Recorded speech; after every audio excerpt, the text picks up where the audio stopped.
인생의 유라굴로라는 제목으로 은혜를 나누고자 합니다. 시골에서 자란 사람들은 여름에 풀들과 금불을 모아서 마당에 쌓아놓고 거기에 불을 놓아서 모깃불이라는 불을 놓습니다. 그러면 불이 타고 연기가 온 마당에 자욱해집니다.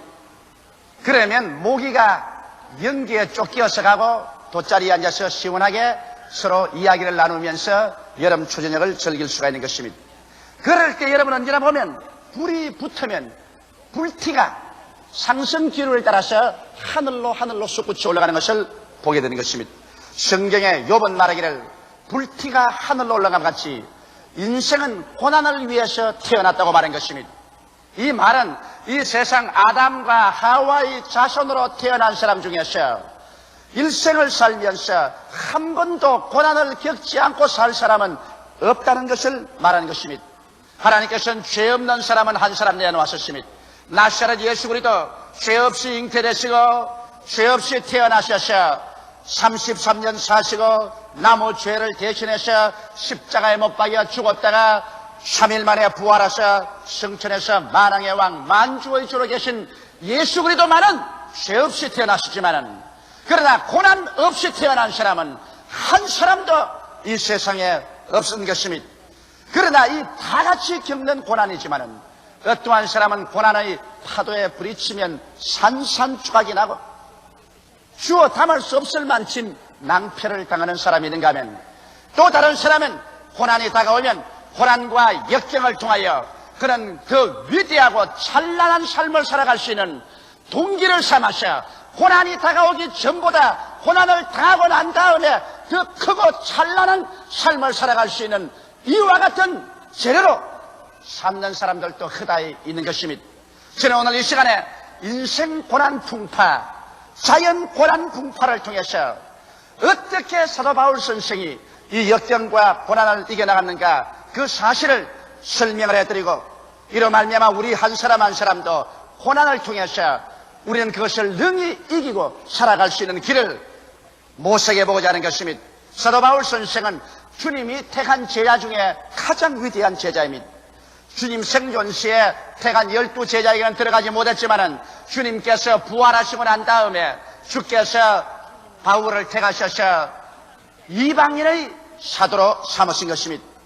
그래서 그는 눈부신 활력으로 이방 세계 복음을 전가하다가 예루살렘에서 유대인들에게 체포되어 로마 사람에게 넘겨졌고 그 길로 전전하면서 가진 수모와 고난을 당하시다가 이탈리아에 가서 시자 앞에서 재판을 받기 위해서 그는 체포되어 압송을 당하는 과정이 있었습니다. 마침 그때 아우구스토 대백부장 율리오라는 사람이 많은 죄수를 거느리고서 로마로 가서 로마의 법정에 넘겨주려고 한 것입니다. 이래서 그와 함께 죄수의 무리 속에 수갑을 차고 바울 선생은 끌려가게 된 것입니다. 그래서 율리오가 탄 배는 길리기아와 밤빌리아 바다를 건너 루기아의 무라성이라는 곳에 이르렀는데 그게 마침 이탈리아로 직행하는 알렉산드리아라는 배가 있었던 것입니다. 그래서 아주 기쁘게 생각하고 이 백부장 율리아는 다른 죄수와 바울을 그 알렉산드리아 호에 다 태워가지고서 출발했는데 바람이 잘 불지 않으니 그 옛날에는 범선이라 배가 겨우 그저 기어서 건너가듯이 가다가 나중에 미항까지 왔습니다. 미항에 도착하자 바울 선생이 매일같이 하나님 앞에서 죄수이지만은 기도를 하고 있었습니다. 비록 수족은 묶인 죄수이지만은 그러나 그 마음은 묶이지 않은 자유인이었습니다. 그러나 하나님께 늘 기도하는데 미항에 왔을 때 하나님의 계시가 임한 것입니다. 만일 미항에서 이 배가 출발하면 큰 풍랑을 만나서 화물은 물론 다 잃어버리겠니와 사람들의 생명에도 크나큰 장애가 있을 것이라는 묵시를 받았습니다. 이래서 바울 선생은 곧장 백부장 율리오를 만났었습니다. 그리고 율리오에게 말했습니다. 내가 보건대 이 배가 지금 미항에서 출발하면 풍랑을 만나서 화물도 다 잃어버리고 그리고 사람의 생명에도 많은 장애가 있을 것인즉 그러므로 내 말을 믿고 이 겨울을 미항에서 지나는 것이 좋다. 그렇게 말했습니다. 율리오가 이 말을 듣고 난 다음에 선장과 선주와 모여서 회의를 했습니다. 여기 내가 데리고 가는 죄수 중에 아주 학식이 많고 또 기독교의 지도자인 바울이라는 사람이 있는데 이 사람이 기도 중에 하나님께 묵시를 받았다고 이런 말을 했습니다. 다른 말이 아니라 풍랑을 만나서 배가 파손되고 화물은 다 있고 사람들의 생명에도 위험이 있으니까 미항을 떠나지 말고 여기에서 겨울을 지나는 것이 좋다고 말하는데 당신네들은 어떻게 생각합니까? 선장이 가가 대수하고 웃습니다. 도대체 내가 뱃사람으로 지중해의 연안을 나는 평생을 이 배를 가지고 왔다 갔다 하는 사람인데 바다 물길은 내가 알지. 백명서생인 그 바울이란 그 종교인이 어떻게 바다 형편을 안단 말이요. 그런 우스운 소리 하지 마시오. 계시가 다 어디 있어요? 이 세상에 과학적인 세상에 해류를 따라 기류를 따라 경험을 얻고 내가 과학적인 지식을 가진 내가 알지. 그런 어리석은 소리 하지 마시오. 그러자 또 선주는 선주대로 하루속히 화물을 싣고 이탈리아에 가야 물건을 팔고 자금을 순회가 잘 때므로 돈을 한 푼이라도 많이 벌겠단 말입니다. 그래서 겨울을 미항에서 보낸다는 것은 상당히 물질적인 손실이 가므로 그래 이 두 사람이 백부장 율리아에게 단호하게 말한 것입니다. 선장과 선주가 합쳐가지고서 여기 미항에 있을 것이 아니라 우리가 좀 더 가면 이탈리아에 좀 가깝고 항구도 좋은 베닉스에 가서 베닉스에 거하면 얼마나 좋노. 항구도 좋고 시설도 좋고 그게 과동하기도 좋고 그 다음 봄철이 오면은 곧장 이탈리아로 건너가기도 좋고 하니까 베닉스로 가자. 그래서 백부장 율리아가 그 말을 들으니 바울 선생의 말은 어리석게 보이고 선장과 선주의 말이 타당해 보이는지라. 그래서 그들은 선장과 선주에게 명하여서 높이 돛을 달고 닻을 올리고 배를 출항하게 한 것입니다.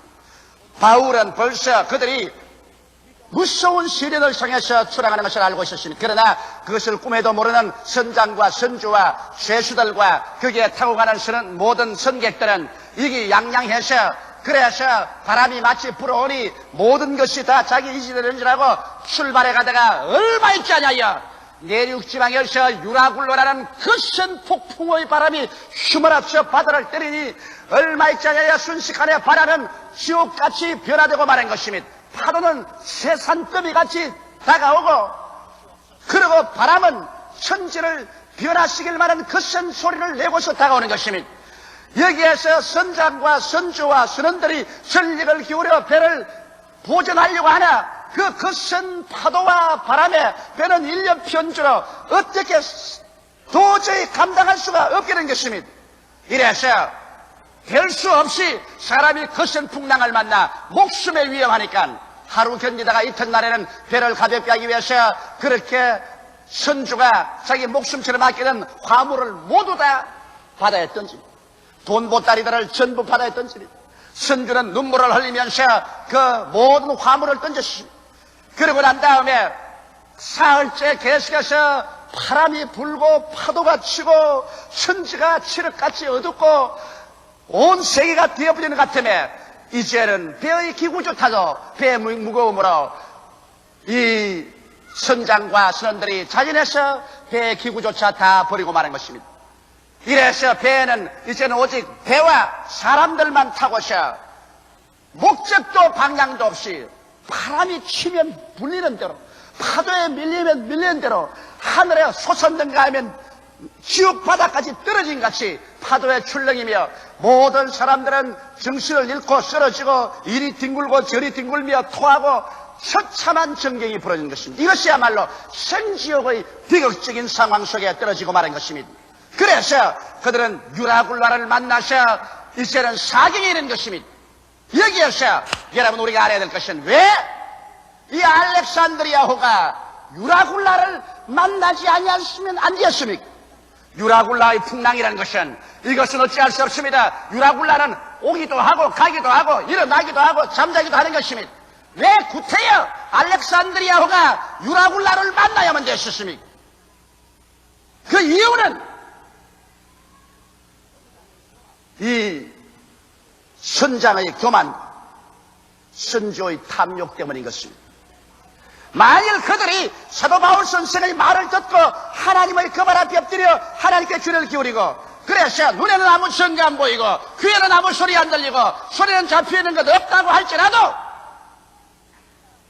인간의 지혜나 인간의 지식이나 인간의 오만을 버리고 인간의 교만을 하나님 앞에 굴복시키고 인간의 탐욕을 하나님 앞에 굴복시켰더라면 유라굴라의 풍랑은 피할 수가 있었습니다. 하나님께서는 여러분과 내가 환난과 시험과 풍랑을 당해서 처참히 파괴되는 것을 원치 않기 때문에 이모로 저모로 미리 그것을 경고해 주시는 것입니다. 그러나 인간의 교만, 인간의 탐욕이 스스로 유라굴라를 향해서 걸어 들어간다는 것을 잊지 말아야 되는 것입니다.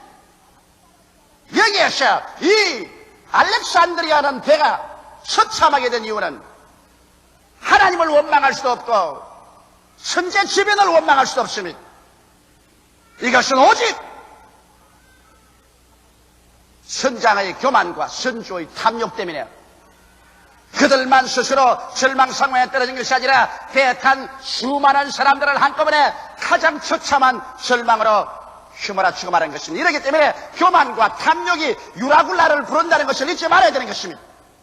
오늘날 여러분과 내가 사는 이 세상은 유라굴라의 풍랑에 휘몰아친 세상입니다. 어느 곳에 가나 여러분 죄가 없는 곳이 없고 미움이 없는 것이 없으며 사람은 불안과 공포에 떨고 처절하게 좌절하고 서로 살상하며 오늘날 세계가 언제 다시 한번 세계 제3차례의 비격적인 전쟁에 휘몰아쳐 들어가서 잿더미가 될지도 알 수가 없습니다. 나라마다 있는 힘을 다하여 백성들이 굶주릴지라도 총과 칼과 대포와 비행기와 폭탄을 준비하기에 여념이 없고 세계는 또다시 무서운 유라굴라의 풍랑을 향해서 나가고 있는 것입니다. 최근 풍파들은 온 세계 각지에서 일어나고 세계 최종의 가장 비극적인 유라굴라의 풍랑은 다가오고 있는 것입니다. 왜? 인간은 이렇게도 지성적이라고 말하고 과학적이라고 말하고 이지적이라고 말하며 인격자라고 말하면서 세계에 다가오는 유라굴라의 풍랑을 눈앞에 보고도 이것을 피할 수 없을까요? 아담과 하와가 이 세상에 유라굴라를 가져올 때도 우리는 단적으로 그 결점을 알 수 있습니다. 하나님께서 동방에 에덴 지으시고 보기에도 아름답고 먹기에도 좋은 나무로 다 실과를 맺게 하시고 거기에는 상암도 없고 해암도 없고 진선진미의 아름다운 곳이었습니다. 그와 같은 자리에서 아담과 하와를 두고서 하나님을 섬기며 하나님을 믿으며 하나님께 순종하고 그리고 하나님의 청지기로서 그 동산을 가꾸게 한 것입니다. 그러나 사탄은 아담과 하와에게 유라굴라를 가져오는 길을 알고 있었습니다. 인생 유라굴로, 인생 풍파를 가져오는 길을 알았습니다. 그것은 아담과 하와에게 교만과 탐욕을 넣어주면 죄악과 사망의 유라굴로의 풍랑이 불어와서 그들을 침몰시킬 것을 알고 있었습니다. 그래서 마귀는 때를 노렸었습니다. 하나님께서는 동산 모든 실과를 다 먹되 동산 중앙에 있는 선악을 아는 실과는 먹지 말라. 이를 먹는 날에는 죽으리라고 말씀하셨습니다. 이 선악을 아는 실과는 하나님의 주권을 상징하는 것입니다. 아담과 하와는 주권자가 아니요 주권적 소유자도 아니요 하나님의 종이요 하나님의 청지기로서 하나님을 섬기고 하나님을 순종하고 하나님을 믿고 하나님의 대리자로서 일하게 만들었기 때문에 이것 하나만은 분명히 하는 선악과 이것이 좋다 저것이 나쁘다 좋으니까 내가 선택하고 나쁘니까 내가 버린다는 주권적인 행위 이것만은 하나님의 것입니다. 그러므로 하나님의 주권을 존중하기 위해서 그것을 갖다 놓았습니다. 이것을 마귀가 악용한 것입니다. 아담과 하와가 에덴 동산에 있을 때 마귀가 와서 하와에게 말을 걸었습니다. 정말 하나님께서 동산의 모든 실과를 다 먹지 말라고 하느냐. 부정적인 방향으로 벌써 말을 찔러 넣었습니다. 하와가 대답하기는 아니라 동산에 있는 모든 실과는 다 먹되 동산 중앙에 있는 선악을 하는 실과는 먹지도 말고 만지도 말라 죽을까 하노라 하더라. 하나님 말씀을 정확하게 인용하지도 못했습니다. 그럴 때 마귀가 하는 말이 정면으로 부정했어요. 아니라 너희가 먹는 날에는 너희 눈이 밝아져서 너도 하나님처럼 될 것이라. 자, 교만입니다. 하나님처럼 주권자가 될 수 있다. 그래서 하와가 그 열매를 보니 먹음직하고 부함직하고 지혜를 얻기에 탐스럽게 한 겁니다. 탐욕입니다. 그래서 사람의 마음속에 교만이 심어지고 자기 분수를 넘어서 벌써 교만해지고 탐심이 들어오면 그때로부터 시작해서 유라굴라의 풍랑을 향해서 돌진합니다. 하와가 그 실과를 따먹었습니다. 그러고 난 다음 그 남편으로 주워 먹게 하셨습니다. 마귀는 기뻐 뛰고 춤을 추면서 에덴에 나갔지만은 그때로부터 아담과 하와는 유라굴라의 풍랑을 향해서 정면으로 뛰어들라고 말한 것입니다. 무슨 유라굴라의 풍랑인 것입니까? 교만과 탐욕으로 말미암아 가져온 것은 하나님께 버림을 당하여 죄악의 유라굴라의 풍랑을 인류에게 몰아치웠으며 죄악의 결과로 다가오는 사망의 폭풍우를 몰아왔으며 그 뒤에 저주와 질병과 고난을 가지고 오고 말한 것입니다. 그래서 에덴에서 일어난 유라굴라의 폭풍우는 오늘날 인류 6천년의 역사를 통해서 세계 역사를 피로 물들이고 피의 강과 피의 바다를 만들었으며 역사의 페이지를 피로서 찍어서 짙게 만들어놓은 유라굴라의 풍랑의 희생자들이 되고 말게 한 것입니다. 만일 아담과 하와가 교만과 탐심을 버렸더라면 그런 유라굴라의 풍랑을 피할 수가 있는 것입니다. 유혹은 어디 가도 있어요. 유혹을 원망할 수 없습니다. 유라굴라의 풍랑을 만나는 것은 바깥의 유혹 때문에 그런 것도 아니고 환경이 나빠서 그런 것도 아니고 내 속에 교만과 탐욕이 들어오면 어느 곳이나 유라굴라의 폭풍우를 휘몰아쳐 오게 되는 것입니다. 오늘날 나는 수많은 사람들이 파탄하는 것을 보아왔었습니다. 25년여의 목회 생활을 통해서 정말 하나님의 축복을 받고 아름답게 행복하게 되는 가정이 일시에 처참한 시련이 가정에 불어와서 파탄되는 것 보았습니다. 왜? 남편의 마음속에나 아내의 마음속에 교만과 탐욕이 들어오자 유라굴라의 풍랑이 가정을 산산조각 내는 것 보았습니다.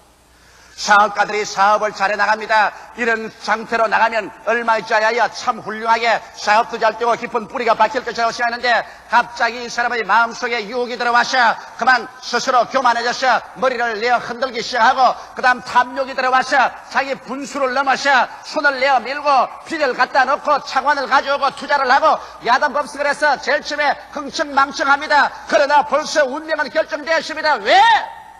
교만과 탐심이 있는 곳에는 유라굴라의 풍랑이 벌써 다가오기 시작하는 것입니다. 아는 게 아니라 얼마 있지 않다가 유라굴라의 풍랑을 만나서 부도가 나고 파산이 나고 수많은 사람에게 충격을 갖다 오고 끔찍한 유스거리가 되고 처참한 파탄이 다가오는 것입니다.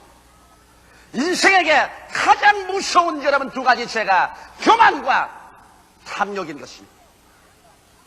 교만은 패망의 선봉이요 멸망의 앞장이며 탐심은 우상 숭배이기 때문에 하나님께서는 이 교만과 탐욕 이 두 가지를 용납하지 않습니다. 마귀는 바로 교만과 탐욕의 완전히 뭉쳐진 것입니다. 이렇기 때문에 오늘 이 시간에 여러분과 나의 미래에 관해서 우리가 점쳐볼 필요 없습니다. 내 마음속에 장차 내가 하나님의 축복과 은혜 가운데서 영혼이 잘됨같이 범사에 잘되며 강건하고 생명을 얻되 넘치게 얻으며 살 것이냐, 그렇지 않으면 연속적인 유라굴라의 풍랑을 크고 작은 것 만나서 박살이 날 것이냐, 이것은 내 속에 교만이 있느냐 탐욕이 있느냐 이것을 따져보고 교만과 탐욕을 깨뜨리고 하나님의 그 발 앞에 엎드리면 유라굴라의 풍랑을 피할 수가 있게 되는 것입니다. 그러면 나는 유라굴라를 극복한 바울에 대해서 말씀해 드리겠습니다. 모든 사람들이 알렉산드리아호에서 절망에 처했을 때 유라굴라를 만나시나 그 유라굴라 속에서 홀로 바울 선생만은 승리자로 일어나서 약 풍랑을 만난 14일 이후에 바울은 일어나서 위대한 그 말씀으로 그 속에 있는 사람들을 격려하고 위로하고 삶의 길로 이끌어진 것입니다. 거기에서 바울이 제일 먼저 일어서 하는 말은 뭐냐면, 여러분이 이제 안심하라. 나의 속한 바 나의 섬기는 하나님께서 천사를 간밤에 보내서 내게 말씀하기를 이 배는 잃어버리나 너희들에게 생명의 손상은 없을 것이라고 말했다. 나는 하나님이 말씀한 그대로 믿노라. 이 말 속에 유라굴라를 극복한 바울 선생의 위대한 신앙 철학이 들어있는 것입니다. 첫째로 바울 선생은 당신의 소속이 분명했습니다. 바울은 말하기를 나의 섬기는 나의 속한 바 하나님. 오늘날 아담과 하와의 자손은 하나님께로부터 쫓김을 받고 버림을 받고 나온 이유로 자기의 소속을 잃어버리고 말한 것입니다. 어디에서 와서 무엇 때문에 살며 어디로 가는지 알지 못하기 때문에 자기가 소속된 것을 모르므로 그저 자기 중심으로 살아서 자기의 지식, 자기의 지혜, 자기의 수단, 자기의 방법, 자기의 주목을 믿고 교만해지는 것입니다. 소속이 분명해지면 교만해질 길이 없는 것입니다. 바울 선생께서는 하늘과 땅과 세계와 그 가운데 모든 것을 지으신 하나님께 나는 속해 있으며 하나님의 아들 예수 그리스도께서 나를 위하여 십자가에 못 박여 몸짓고 피 흘려서 그 값으로 나를 사주었기 때문에 나는 값주고 산 하나님께 소속한 하나님의 노예요, 하나님의 종이요, 하나님 나라의 성직이로서 일한다. 이러므로 그 소속이 분명해지기 때문에 바울의 마음속에 교만이 있을 수가 없는 것입니다. 그는 하나님이 일어나라면 일어나고 앉으라면 앉고 가라면 가고 오라면 오는 하나님의 지혜와 하나님의 지식과 하나님의 선하고 나쁘다는 결정을 따라서 행하는 소속이 분명한 하나님께 속한 사람이었습니다. 오늘날 여러분과 나의 성애가 소속이 분명하면 잘못되었다가도 곧장 돌아오는 것입니다. 나침판이 분명히 있으면 길을 잘못 가면 돌아와요. 우리는 하나님 중심의 생활이 마음속에 잡혀있으면 우리가 조금 방향을 잘못 잡아서 교만과 탐욕으로 갔다가도 즉시 회개하고 깨닫고서 본부로 돌아오기 때문에 약간 유라굴라를 당했다가도 그대로 돌아와서 안전한 항구로 돌아오게 되는 것입니다. 이러므로 소속이 분명해야 돼요. 둘째로 바울은 말하기를 나의 섬기는 하나님이라고 말한 것입니다. 바른 마음, 탐심이 아닌 바른 마음, 정심입니다. 여러분 오늘날 왜 탐심이 생깁니까? 권력을 하나님으로 섬기니까 권력의 탐심이 생깁니다. 돈을 하나님으로 섬기니까 돈에 대한 탐심이 생깁니다.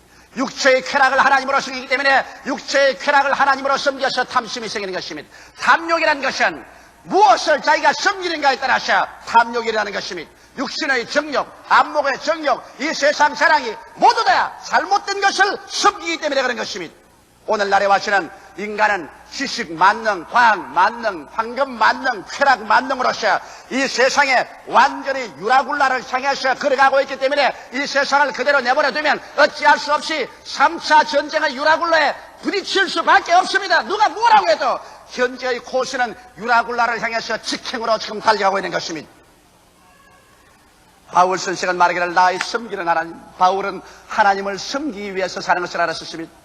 그러므로 하나님 앞에 기다리고 하나님을 감사하고 예배하고 그리고 시간 내에 하나님 섬기고 몸 내어서 하나님 섬기고 물질 들어 하나님 섬기고 목숨 바쳐 하나님 섬겨 마음을 다하고 뜻을 다하고 정성을 다하고 목숨을 다하여 주 하나님을 섬기는 정심 바른 마음을 가진 그러한 사람이었습니다. 이렇기 때문에 바울 선생은 유라굴라에 소속되어 있지 않았습니다.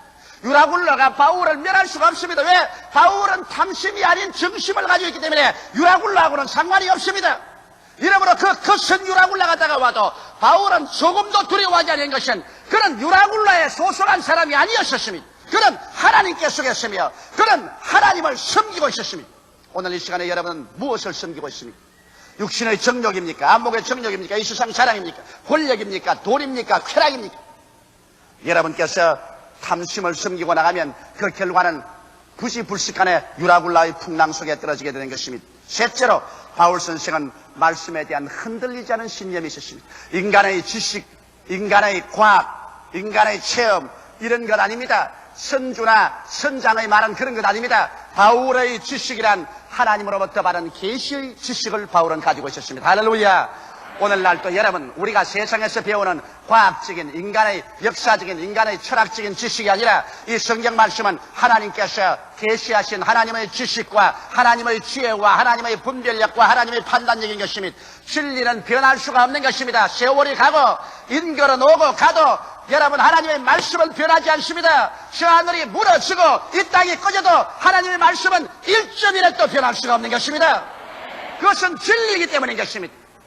세상에 수만 권의 장서가 세월이 지나가면 다 없어지고 새로운 책이 나오지만 성경은 기록되고 난 다음 아직까지도 한 번도 고쳐 적을 수도 없고 고쳐 적은 적도 없는 것입니다. 그러므로 바울 선생은 하나님의 말씀에 섰습니다. 하나님의 말씀에 섰다는 것은 하나님의 지식에 서고 하나님의 지혜에 서고 하나님의 판단력에 서기 때문에 이런 냉할 수 없고 패할 수 없습니다. 바울은 말하기를 나의 소감바 곧 나의 섬기는 하나님의 사자가 어젯밤에 내 곁에 서서 말하되 바울아 두려워 말라. 내가 가이사 앞에 서야 하겠고 또 하나님께서 너와 함께 행선하는 자를 다 내게 주셨다 하시니 그러므로 여러분이 안심하라. 나는 내게 말씀하신 그대로 되리라고 하나님을 믿노라.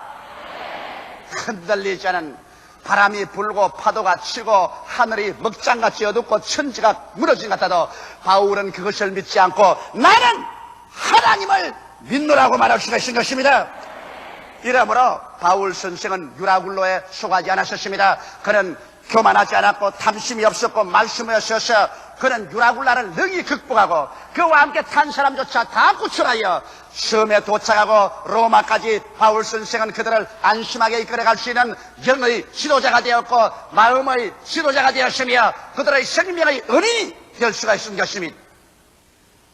사랑하는 성도 여러분, 오늘날 여러분과 나는 이 생을 살면서 유라굴라의 혹독한 풍랑에 부딪혀 피투성이가 될 수도 있고 이를 피하고 승리할 수도 있는 것입니다. 인생을 살아갈 동안 유라굴라 같은 풍랑을 전혀 경험하지 않을 수는 없지만은 그러나 이와 같은 풍랑을 미연에 방지하거나 그 풍랑을 잠잠케 한 유일한 길이 있습니다. 이것이 하나님 앞에 나아가서 예수 그분 앞에 무릎을 꿇고 교만을 회개하고 탐욕을 버리고 주께로 돌아오면 유라굴라의 풍랑은 잠잠해지고 여러분은 유라굴라의 풍랑의 고수를 피해서 여러분은 안전한 항해를 하고 영혼이 잘됨같이 범사의 잘됨에 간결하고 생명을 얻되 넘치게 있는 삶을 살 수가 있게 되는 것입니다. 이러므로 오늘 이 시간에 모두 다 바울과 같은 성도 되기를 주의 이름으로 축원합니다. 기도드리십시오. 살아계신 하나님 아버지, 우리 다 오늘 예수 그리스도를 구주로 모시고 우리의 소속이 분명하고 우리의 섬기는 것이 분명하고 말씀에 대한 믿음이 확실하여 유라굴라의 풍랑을 피하고 이기고 나가는 우리 성도들이 다 되게 하여 주시옵소서. 인생 풍파의 유라굴라의 산산조각으로 깨어지는 자 없게 하여 주시옵소서. 예수님 이름으로 기원하옵나이다. 아멘.